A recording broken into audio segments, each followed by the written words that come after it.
Kamran, just to come back to what you were saying, I think these developments are very, very serious, and very serious in a good way, not in a bad way.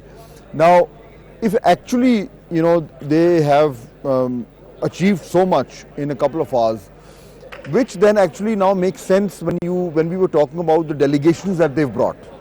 They've got all the kinds of people who would negotiate at very serious levels, at the nitty-gritty. They've got the finance guys, they're all here. Vance has brought so many other people. The Iranian delegation had a number of deputy foreign ministers. So now I think it makes sense that they are really going deep into it. It's not just, optics and stating your position and that's about it. I think this is important because this it means that they means business. Because what we are hearing that it's expert level talks that are going on, and it is at the level of, from the Iranian side, they called it economic, legal and political.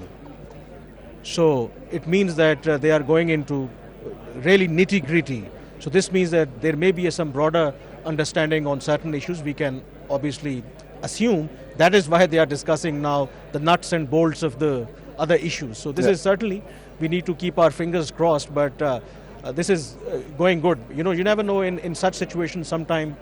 The start is very important. At times, you never know, even through indirect negotiations, maybe, because the trust deficit is huge. Even before you take a first step, the talks collapse. But in this case, at least it is not happening. Throughout the day, first, indirectly, they were talking to each other. And now, if they are directly talking to each other, this means that we should expect something positive. And again, I think the stakes are too high.